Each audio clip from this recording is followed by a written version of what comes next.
Masechet Baba Kama Daf Nun Dalid. The Mishnah mentioned a law that if an ox is carrying vessels or a donkey is carrying vessels and it falls into a pit and is injured, so the owner of the pit is responsible for the animal, the ox or the donkey, but is not responsible for the vessels, clay vessels, clothing that rips.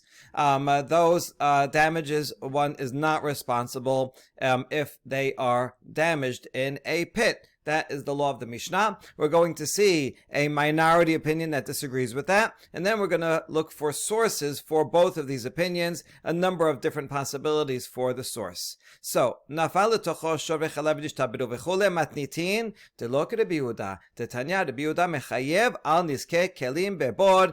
The Mishnah disagrees with the opinion of Rabbi Yehuda, because in a Baraita, Rabbi Yehuda says that the owner of a pit is liable for damages on vessels in a board. So the Yehuda says, yes, that liable to damages for an animal or vessels, whereas the Mishnah, the Tana of the Mishnah says, no, only for animals, not for vessels. My Tamad Rabbanan, what is the source of Rabbanan?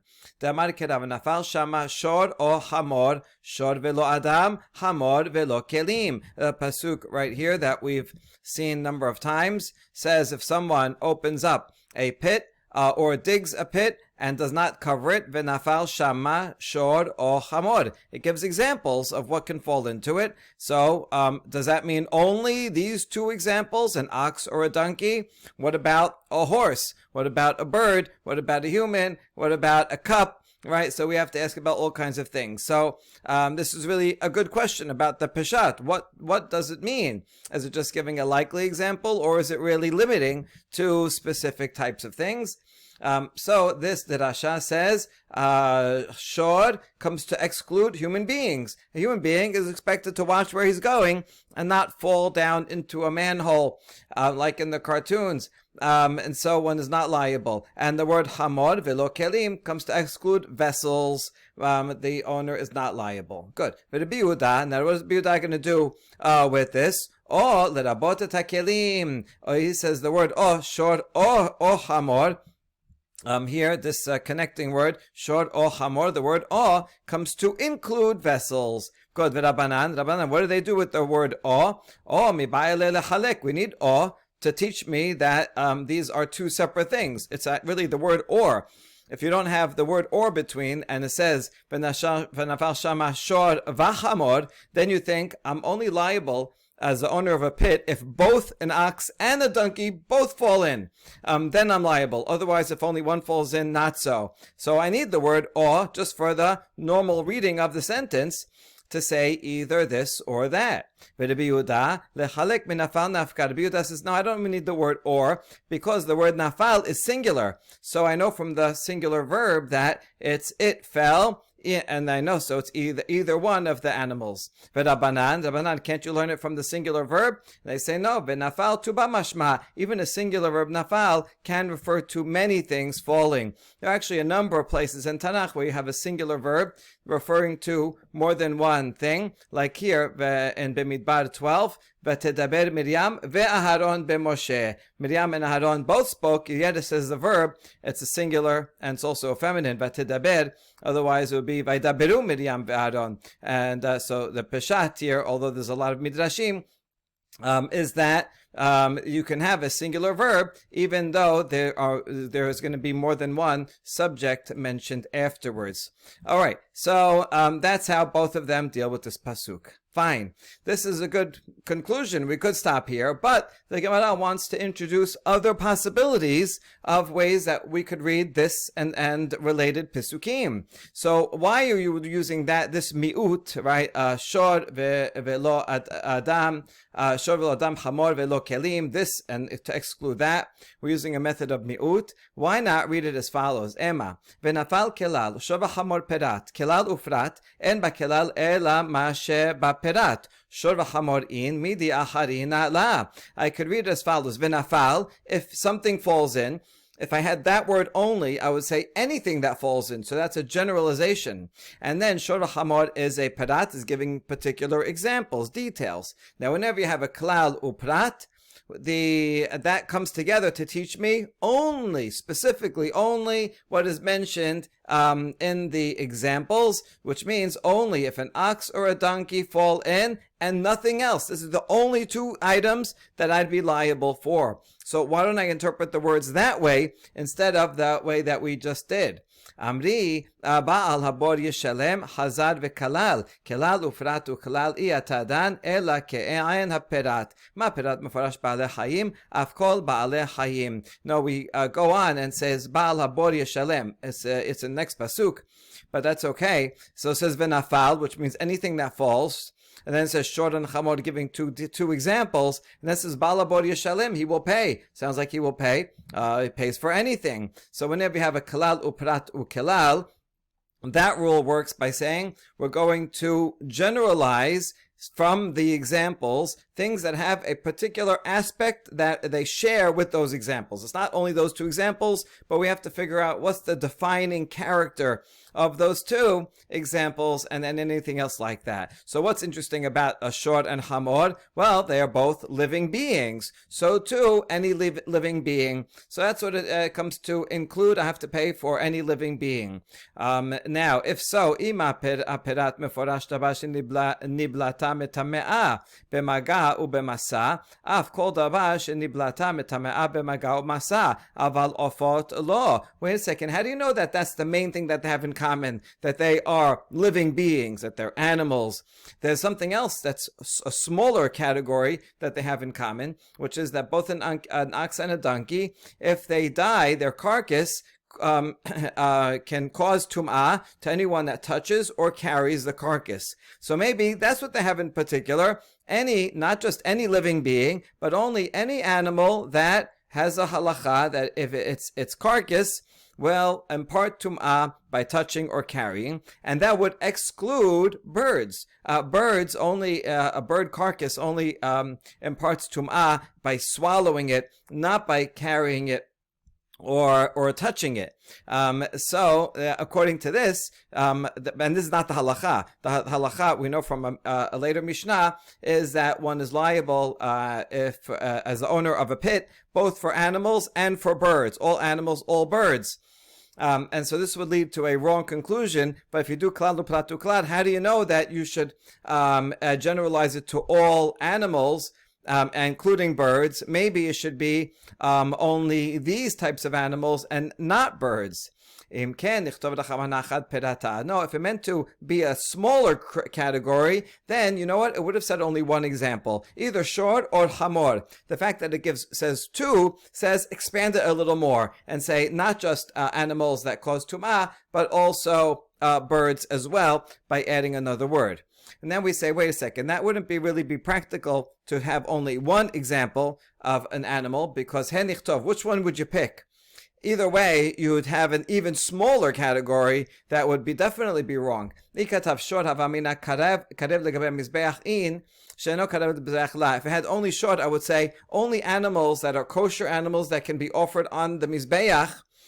Those I am liable if they fall into my pit, but not any others, like a donkey, which is not a kosher animal, cannot be offered as a sacrifice. So I certainly cannot put short alone.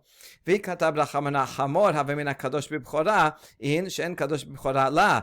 chamor, I would have said any animal that it has holiness if it's a firstborn. Chamor does, even though it's not kosher. That's why you have to redeem it and switch it with a seh. But I might say any animal that has Kiddushat Bechor, but not other animals that don't have Kiddushat Bechor. And so if I had only one or the other, I would come to a completely wrong conclusion. So I need both just to teach me that these categories are not correct. And so now I'm stuck, because even with both of these, I don't know that I have to include all animals and birds. What these two have in common, birds are not included. And so you see the klal uprat uklal is not going to work, because it's going to get to an improper, wrong conclusion. So rather we go back to the drawing board and we say, okay, well, you had a derivation before, right? Shor velo adam, hamor velo kelim. But hold on, why don't you instead learn it from this phrase, v'hamet yihielo, which is still back here on this pasuk, v'hamet yihielo, that teaches me anything that can die. what can die? Animals, birds, they're alive and they can die. And that would exclude automatically vessels. Okay, so now if we accept this, ben Rabbanan de kamamit lehu kelim, ben Rabbi Yehuda de kamar be lehu kelim, kelim b'nei mita ninhu. So now this is going to bring a challenge to the original derivation that we had of shor velo kelim. According to Rabbanan, why would you need that derivation? Because vessels are not alive to begin with. So I don't need to exclude them. And certainly it will be a question to Rabbi Yehuda, who includes kelim, well, because if you include kelim, but this over here says only things that were alive that can die. So this would be a wrong derivation.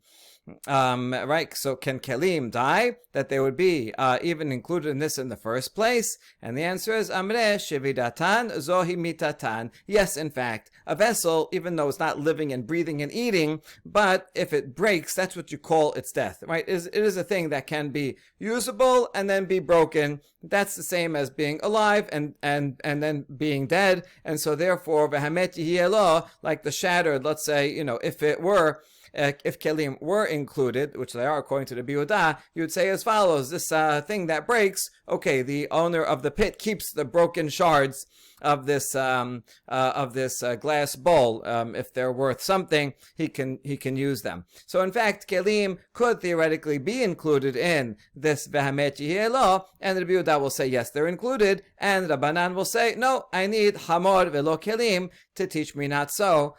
So we're still okay. Now, Uladav Damar Bor Shechiva Alav Torah Leheblo Velo Habato Ben Rabbanan Ben Rabbi Yehuda Kelim Bnei Habla Ninhu. And now we bring back a Rav who says that when the Torah says that one is liable for damage or death caused by a pit, that is referring to damage caused by its bad fumes and not for the impact of it. So according to Rav, we will have a challenge, whether according to Rabbanan, who says kelim is out, or to Yehuda, who says kelim is liable. Wait, can vessels be damaged by fumes? Vessels can certainly be damaged by impact onto the ground. But since when is a vessel going to die because of bad fumes? And the answer is yes, they can. Im amre bechadated emi pake'e mehabla. Talking about new vessels that if it's still not, when it's still not used and heated up and many times, it's still not very strong, it's fragile, and strong fumes can break them. So yes, even vessels can be broken by bad fumes. Good. Now back to the derivation you just said, that we can derive the categories of what one is liable for in a pit from v'hamet yihielo, that the carcass belongs to the owner of the pit. And we said only for something that's alive that can die, and that may or may not include vessels. But we have a question: how can you use v'hamet yihielo for that derivation to say only things that are alive? Don't we need this already for the teaching of Rava that we saw yesterday? Damar Rava, shor pesula mukdashin shenafal lebor patur shenemar v'hamet yihielo v'mi shamet shelo yasazeh she'en hamet shelo.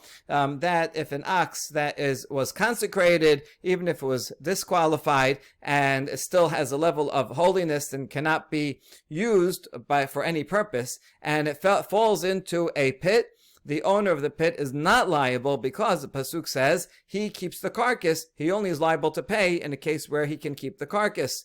But if he cannot keep the carcass and use it for whatever he wants, then he does not pay. So we already used up this pasuk for something else, so we cannot use it to teach me that only animals and birds one is liable for, but not other things. So rather, we're going to derive it from this. Kesef yashib lib alav, that the owner of the pit will have to pay. What does that mean? Anything that is owned, right? All that will be included. All right, but the problem is if you use that, then it's too expansive. Even vessels, even people, anything that can possibly be owned. Well, that would include all those things, but we already know that Adam should be excluded and Kelim should be excluded according to Chachamim. Amar Kera, Shor velo Adam, Hamor velo Kelim. That's why we need the mi'ut that we started with, right? Shor comes to include humans and Hamor comes to include Kelim. So we went through this whole exercise. We started with this derasha, but then we went through other possible derashot to see, well, how else could we arrange these pesukim and learn this otherwise? Either learn the same conclusion or arrive at a different conclusion. And so after going through all those possibilities, now we understand why this is the best place to derive the category of what one is liable for in a pit. Okay, that's good for Rabbanan. El Rabbi Yehuda dekamar be'lehu lechelim bishlam ashor mema'et be'adam el hamor may mema'et be. This derivation is good for Rabbanan, who say Kelim is out. But according to the Yehuda, who says one is liable to Kelim, so then I'm okay with the Shor. That excludes a human. Everyone agrees to that. But Hamor, what is the word Hamor coming to exclude? To say, yes, you're liable for Hamor, but not what other category is it excluding. So Rabbi concludes that the word Hamor for the Yehuda, we don't know what he would exclude from it. It's an open question. And also another case that not related to this at all is the word seh with regard to a lost item. That's a pasuk here in Devarim that says Lo tireh et shor achicha ot seyo nidachim, and there in Baba Metziah it goes through each of these and says, why does it have to say shor? And why later on it says hamor and simlato. It mentions all kinds of particular things. So what do you have to return? Only if I find my friend's donkey and clothing. What about other things? All right. What about his wallet and so on? And so it derives things from each of these words. But for seyo, it has trouble figuring out what is the word seyo coming to teach. And so Rava here concludes that the word se in that context, and for us, the word chamor in our context, if you follow the Yehuda, we do not know what these words will exclude, and so these remain as difficulties. We now come to explain the final ruling of the Mishnah. Nafal tocho shor charesh shoteh v'katan hayab. If an ox of, or that is deaf or incompetent mentally, or a minor, a child, falls into a pit, the owner of the pit is liable. So, my shor charesh shoteh v'katan, what do these adjectives come to describe? There's two ways to read it. Ile mashor shel charesh, shor shel shoteh, shor shel katan. Ha-shor shel pekeach patur. It could be read, shor charesh means an ox that owned by a deaf person, or an ox owned by a mentally competent person, or an ox owned by a minor. In all those cases, if that person's ox falls into a pit, then the owner of the pit is liable to pay them. But that doesn't make sense, because we would infer, so if an ox is owned by a mentally competent person, then the owner doesn't have to pay? And that makes no sense. A person should have to pay no matter what the status of the owner is. So it can't be that. Amar b'yochanan shor shehu cheresh, shor shehu shoteh, shor shehu katan. Rather, these adjectives are describing not the owner, but the ox itself. A deaf ox or a mentally incompetent ox, even for the level of mental competence an ox usually has. This is a even stupider ox. And a young ox, even though oxen, from the time they're born, they can already start walking, but they're still quite a little unsteady. They're not used to the terrain. And so in those cases, if it falls in, one is liable. Now we ask the same question, Hashor shu pikeach patur. So that means a regular intelligent ox that falls in, the owner is not liable. This is in fact what we're going to conclude. But first we're going to try out see if that's really true. Amar Rabbi Yirmiyah, lami baya ka'amar, lami baya shor shu pekach techayav, aval shor cheresh shoteh v'katan ema chereshuto garma lo, katnuto garma lo, v'lipatar, kamash malan. Rabbi Yirmiyah says, no, it doesn't mean, you're not supposed to derive from this that an intelligent ox, one would not be liable if it falls in, but rather it's speaking in a style of not only this, but even that, right? And not only I don't even have to tell you regarding an ox that is smart, that one is liable for it, But even if the ox has some problem, that it's deaf or stupid or small, that young, that there I might say, oh, listen, you know what, it fell in because it was deaf or because it was small, and that's what caused it to fall in, and therefore the owner says, I'm not liable because it didn't know what it was doing. It wasn't able to walk well, wasn't able to hear people saying, get out of the way. It wasn't smart, and that's why it fell in. It's not my problem, you might have thought, and that's why it has to say in particular, for these examples, the owner of the pit is liable. But of course, for an intelligent one is also liable. So maybe you could read it that way. He says, no, you can't read it that way, because actually we have a baraita that says, if a competent being, it doesn't say what, falls into it, one is not liable. My love shor baradat. So what is it talking about? Is it not talking about an ox that's intelligent? And it says patur. So you can't read it in this way, that it's actually that for everybody or all animals is hayav. Amar le'la adam. So he says, no, this baraita, it doesn't say a shor baradat, it just says baradat. We're talking about a human being, and the baraita is teaching me that a human being who's intelligent that falls into a pit, then one would not be liable. Wait, according to that, it's specifying only an intelligent human being that falls into a pit, the owner would be not liable. But if he was not mentally competent, a non-mentally competent human being falls in, then the owner is liable. That's not true. We just learned, shor velo adam ketiv, the owner of a pit is never liable to damage to a person that falls in. Ela my bendat, mean bendat. So maybe when it says bendat in this baraita, this one here, it's talking about a species that is intelligent, meaning the entire species of human beings that have intelligence. If they fall in, one is patur. So no, you can't say that, because we have another baraita, right? Another variation of this baraita, but this one has an extra word, and it says if an ox that is intelligent falls in, one is not liable. So therefore, you see that for sure an intelligent ox is not liable. So that means the derivation that we inferred from our Mishnah, assuming it is talking about an animal that's not competent, was a proper derivation, and that's in fact what Rava says. Ela marava, shor vehu cheresh, shor vehu shoteh, shor vehu katan davka. When the Mishnah says these types of oxen, it's in particular an ox that is deaf, or an ox that is not competent, or an ox that is young. In those cases, if they fall in, the owner of the pit is liable. Aval shor vehu bekech patur. But if it's an intelligent ox that falls in, the owner of the pit is not liable. Why? My tama because it should have watched where it's going. A normal animal can see that there's a pit in front of it and is not going to fall in. Only if it has a deficiency, it will fall in. So if it can see by itself and nevertheless falls in, the owner of the pit says, not my fault, it should have watched where it's going. Same way that a human being is expected to watch where it's going. And we have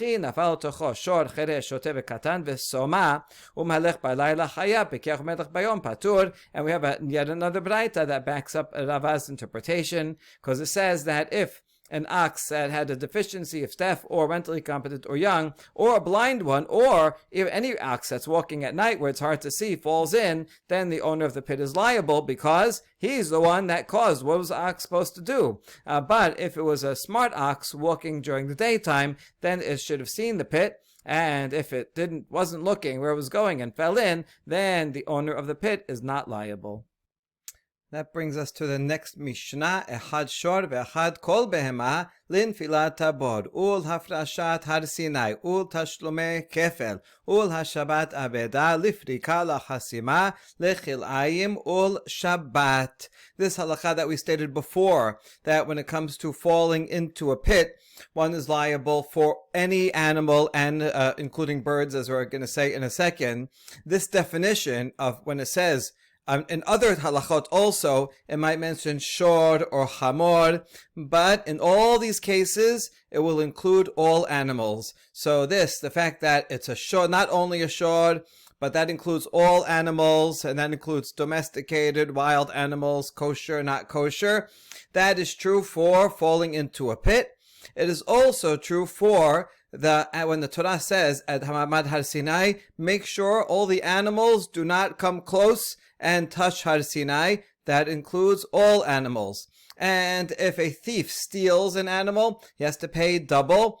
That includes all animals. And if someone loses an item, one has to return it. That includes all animals. If one sees an animal with a load and is suffering under its load, you have to help it out. That includes all animals. And any animal that is threshing, you may not muzzle it. That's true for all animals. Kilayim there's two laws of kilayim. One is that you can't have two different species plow together, because one is going to be strong and one weak, and that'll put undue pressure and on the weak one, that will cause it suffering. Also, you can't crossbreed different species, and on Shabbat you're not allowed to make your animal work. Although in these contexts, sometimes it says shor only, or hamor, or behema, whatever it says, that includes all animals. Now, some of these categories include also vessels and humans as well. It's not that these are all limited to animals like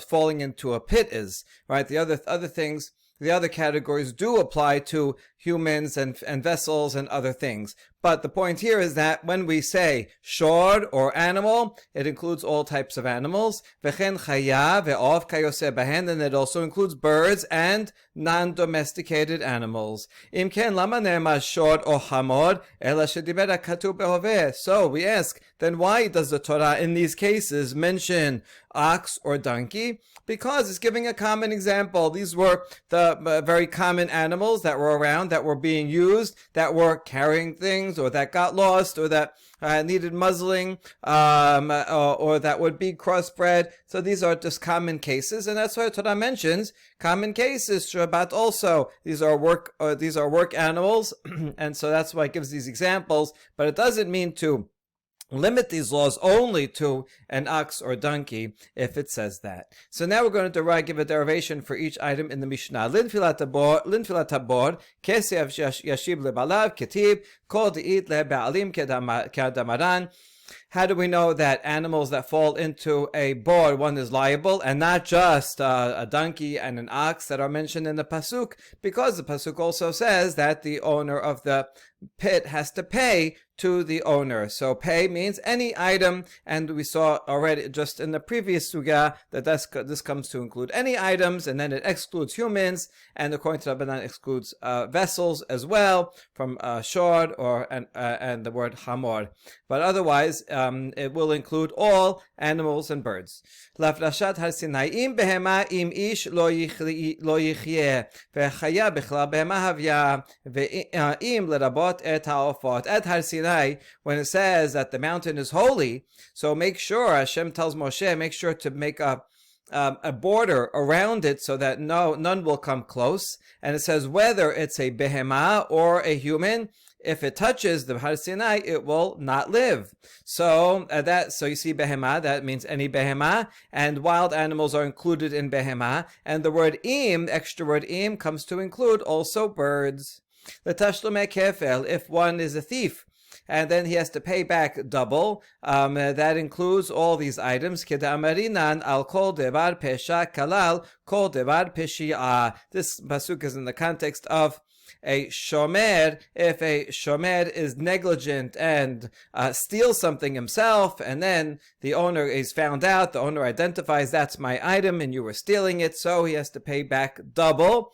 And so it says kol debar, any item. So you see that includes all items, including all animals and birds. La Shabbat aveda lechol avedat achicha. to return a lost item, although the pasuk mentions particular examples like certain animals and clothing and so on.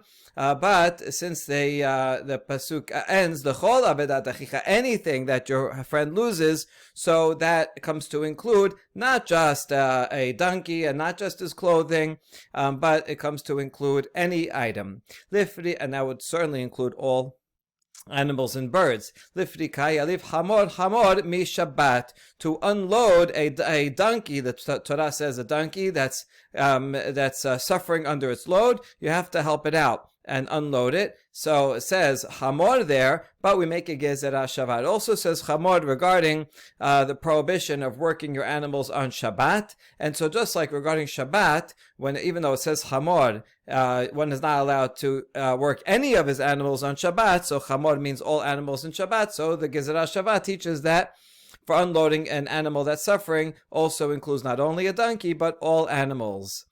Lachasimai alif shor mi Shabbat. Halachan devarim is that if an ox is threshing, you may not muzzle it while it's threshing. It's cruel that it can eat a little snack while it's working. And so then that law mentions hamor, but here also we make a gezerah Shabbat, because regarding Hilchot Shabbat, that you are not allowed to work your animals, it mentions not only hamor that we just talked about, but also mentions shor. So just like the word shor regarding Shabbat is just one example, but it includes all animals, so too any animal that is working for you and doing threshing, you're not allowed to muzzle it while it's working. Shor mi Shabbat. Kilayim applies to two different types. If it's talking about that you cannot use two different species to plow at the same time, so then we'll make a gezerah Shavah of the word shor to the word shor on Shabbat. So just like you cannot work any animal on Shabbat, so too any two different species of animals, you're not allowed to have them plow together. Mi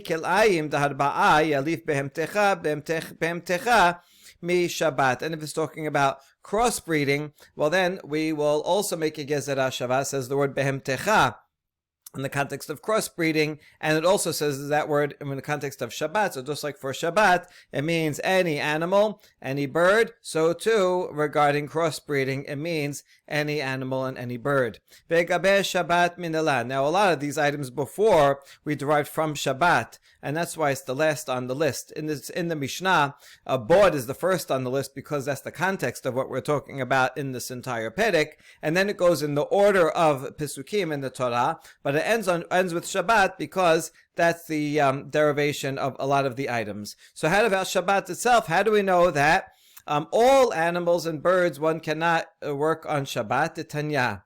Rabbi Yosef Omer Mishum Rabbi Ishmael b'diberot harishonot ne'emar abdecha v'amatecha ubehemtecha ub'diberot ha'acharot ne'emar v'shorecha v'chamorecha v'chol behemtecha v'alosha v'chamor bichlal kol behema hayu v'lama yas'u. So we have a good question, and noticing a subtle difference between the first set of diberot in Shemot and the second in Sefer Devarim. The first one, it just says ubehemtecha. That's it, just animals.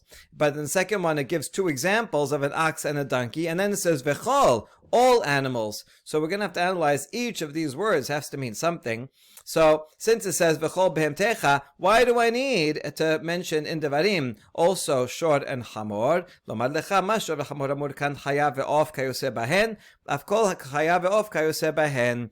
That just teaches us a general dictionary definition, just like here regarding Shabbat when it says v'chol behemtecha. So kol behemtecha certainly means any live being, any animal or any bird, and it equates that, puts it right next to shor and hamor. So from here we learn that any time you have the words shor or hamor, with even not in the context of kol behemtecha, shor and hamor mean kol behemtecha. It's kind of giving you an equals, right? Shor and hamor here equals kol behemtecha, so therefore anywhere else you find it, it also is going to mean any animal. Okay, this is very helpful because now this opens up these words to bring the definition of kol behemtecha to all the other places where they appear.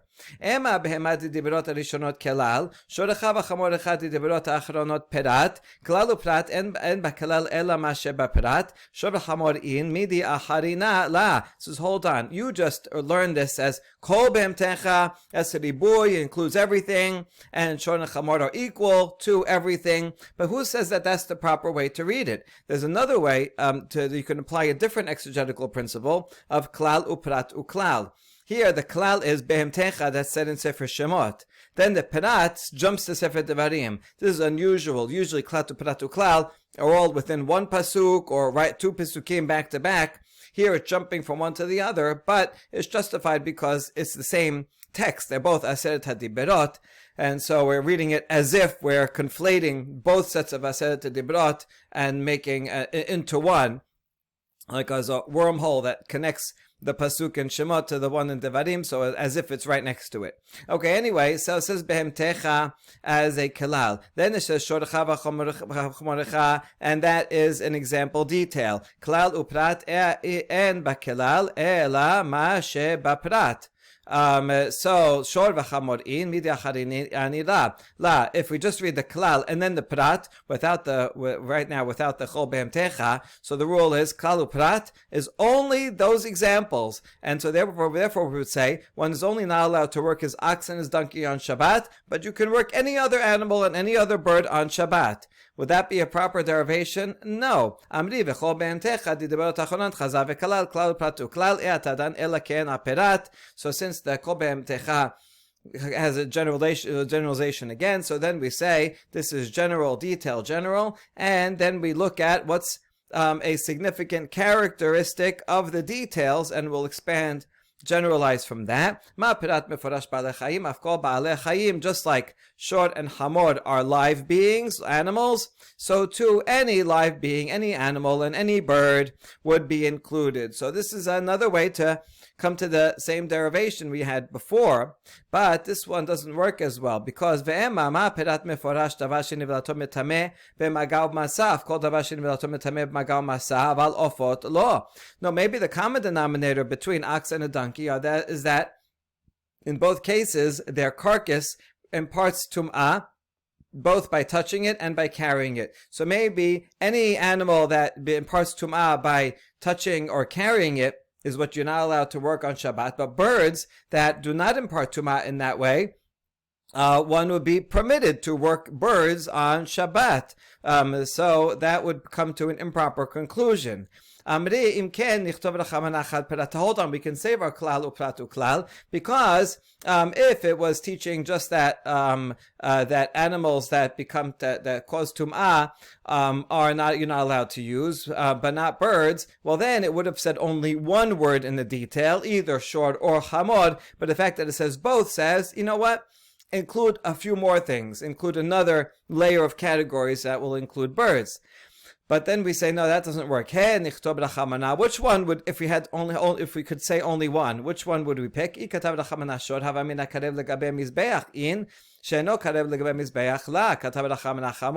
had the word ox, I would say only animals that are similar to an ox and that they can be sacrificed, but that would exclude any non-sacrificial animals that you could work them. So certainly that is not true. So the Torah has to say chamor, which is a non-sacrificial animal. But if it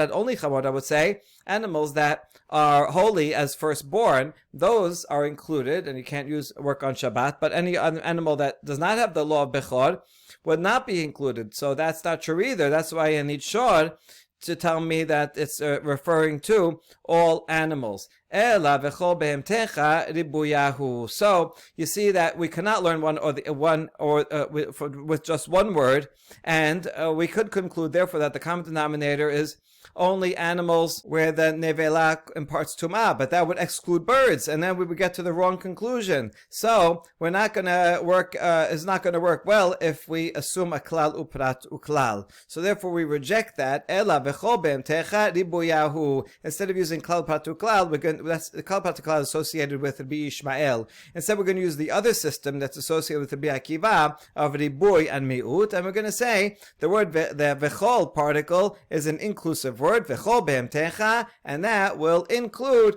all types of animals, including wild animals and birds. And then we say, hold on. Every time it says kol, does that mean we assume that we're using a ribuy and not klal upratu klal? Kol uperat. Regarding maaser sheni that you have to bring to the Yerushalayim, or you can redeem it for money and bring the money to Yerushalayim. And what can you buy with the money? That pasuk has the word kol, and yet we apply a klal upratu klal, as seen here. The Tanya v'natata kesef b'chol asher taveh nafshecha klal v'bakar bason bayam dashachar perat b'chol asher tishalecha nafshecha chazar v'kalal. When you redeem maaser sheni with money, you bring that money to Jerusalem, and you can buy anything you want. Anything, that sounds like a generalization. And then it gives examples of big kosher animals and small kosher animals, and wine and alcoholic drink.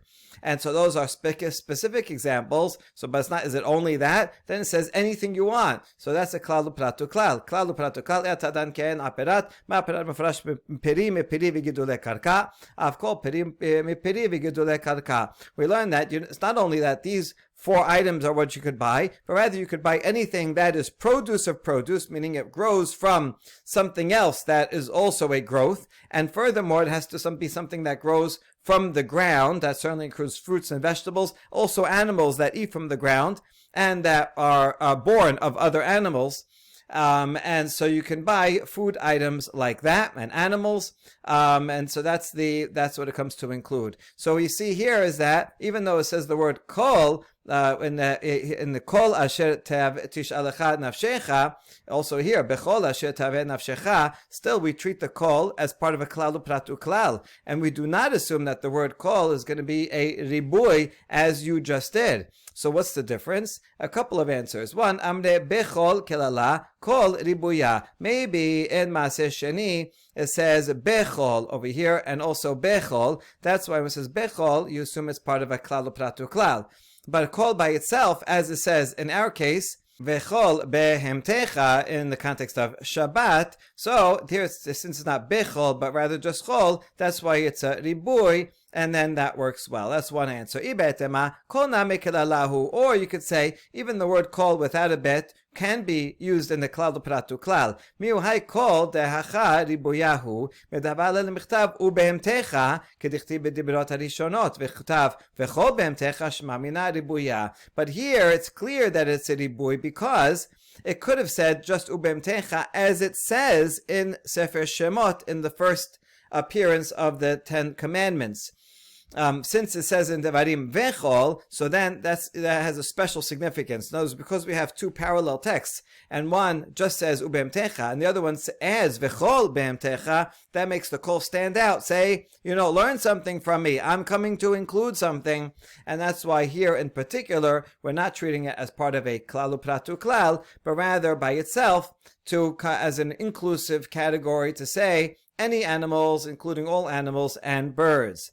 Hashtad amar kol ribuyahu behemtecha dibrot ishonot v'shor achamot dibrot acharot lamali. Okay, fine, we accept that. But now that you said that the word kol is a ribuy and comes to include regarding Shabbat all animals and birds, that you can't work any of them on Shabbat, then why do I need anything else? Why do I need the word behemtecha in the first set of commandments, and why do I need the words shor and chamor in the second set of commandments? And the answer we already are set up to appreciate from the beginning of this sugya. Amre shor like more shor lahasima. We need the word shor to be available for the gezer hashava, to teach me that I'm not allowed to muzzle any animal, not only an ox, but any animal that is working. Chamor like more chamor lifrika, and chamor in regarding Shabbat, I need that as an extra word to be available, so I can make a gezer hashava that also when it says hamor for helping out a donkey that's suffering under its load, I have to help not only a donkey but any animal. Behemtecha lag moreh, behemtecha likil'ayim, and I need the word behemtecha in Sefer Shemot, in the Ten Commandments there, to be open and available, so I can learn that also regarding kil'ayim, crossbreeding, I can't crossbreed any two animals. Yachi afilu adam litasar. Now we ask, hold on, so maybe since human beings also are included in the prohibition of Shabbat, that you can't work, should they also be included in the prohibition of kil'ayim, of plowing together? That an animal and a human couldn't plow together, but that's not true. Alamma tenan adam utarim kulam lacharosh v'limshoch. The Mishnah Kilayim says that if you have an animal pulling something and the human wants to help out, that's permitted for a human and animal to plow together. That's not called kilayim. So why don't we, if we're learning from Chot Shabbat, why don't we make that part of the Gizur of Shabbat and say anyone that cannot work on Shabbat, including humans, also then cannot plow together. Amar Papa Papuna e yad'i ta'amad hamilita umanu Rabaha bar Yaakov. Rabba says that one of the Papunyas knows the answer to that, and in particular, that's Rabaha bar Yaakov, who said, Amar Kira, Leman yanuch abdecha v'amatecha kamocha, lanacha hikashtiv velo ledabar acher. The pasuk says that you should keep Shabbat so that your slaves and maidservants will rest like you, together with you on Shabbat. This is the great equalizer. Everybody rests, the boss, the workers, the slaves, the animals.